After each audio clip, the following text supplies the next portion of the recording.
Hey guys, in today's video, I'm going to go over the dangers of spiritualizing people's needs. In this generation, I think people have turned religion less into a system of just simply following Jesus, a practical usage for your life that's necessary, and more into a protocol where everything has to be about Jesus in a very bad way. I'm not saying things shouldn't be about Jesus, but these people don't just make it about Jesus. They twist Jesus' language.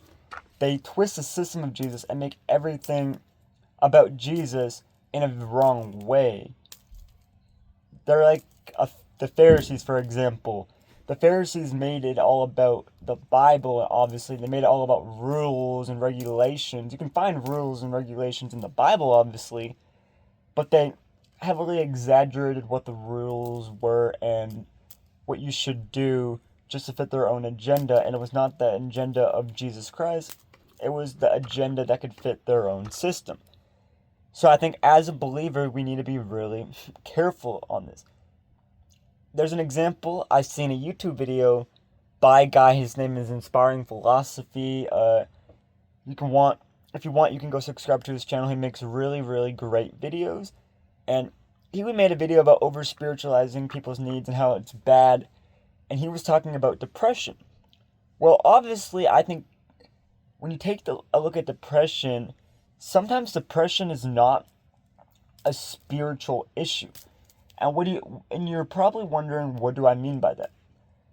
Well, sometimes some spiritual issues can be like you're suffering with sin, like pride, envy, jealousy, lust. They can be things that you have more control over, that you're the one purposely going into. Now, depression, well, maybe it can be a sin in certain cases. Some cases, people with depression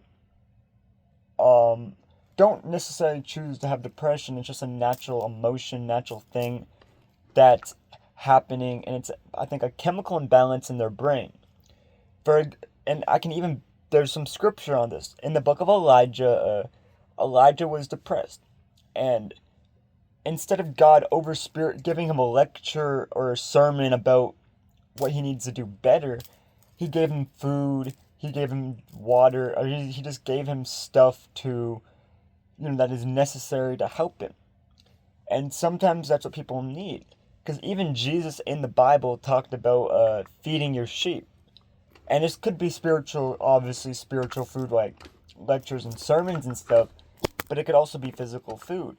I mean, sometimes people may have already heard the gospel and maybe they're just suffering with something else. You need to, kind of meet these people where they're at and give them what is going to actually help them. Now, because if you give them a spiritual sermon, you might be like, well, why don't they need a spiritual sermon? We need to do that. Well, if they've already heard the spiritual sermon, they already know Jesus in their heart. They're not struggling with the issue of sin. They're struggling with the issue of their body. I mean, take a look at, like, if people go to the doctors for physical problems, you could try to pray the physical problems away, but that's only one of the possibilities. Jesus doesn't always heal people in the same exact way all the time. I mean, miracles happen in the gospel, but sometimes he heals people through divine miracles. Sometimes he heals people through medication and going to the doctors and just getting simple things. There's nothing wrong with that. And if we're just going to sit here and say, well, he can only heal me in this one way through a divine miracle, which actually doesn't happen. I mean, it happens a pretty good amount, but it doesn't happen for every single person. We could really shut down a person's needs just because they think that God only heals in one possible way. No, he heals in many, many different ways, and we should really utilize that. Now, when does depression become a spiritual issue? Not the depression itself isn't the biggest issue. It's more when the person chooses the depression and chooses these things and falls into a lifestyle of sin. They choose to do more sin, and unless they don't really choose to get the help that they need, Because if they get the help that they need, then they can have a good spiritual life and stuff. But then, if they don't choose to get the help that they need when they can, they're just running away from the voice of the Lord. This is a really big problem, and I think we should go out there and we should find the people that are, are depressed and help them. Help them not just find the Lord, but help them with the other things in their life. I think, actually, my theory would be that if people are depressed or going through mental health struggles, facing them and meeting them where they're at, like how Jesus did in the New Testament, where he met someone where they were at, and not just giving them a lecture or a sermon, would actually boost your probability of them listening to you more for the lecture and sermon in the future. And this is just wisdom, giving you guys some practical advice on how to actually reach people that is based on scripture, logic and reasoning, science and all these things. And again, some people think science and faith can't coexist. That is a myth. When people say that, do not listen to those people. Don't believe what the crowd believes. Believe what is true or false. Where does the evidence for something flow to? Because what is evidence? Who created evidence? Evidence is something that exists in reality because of God.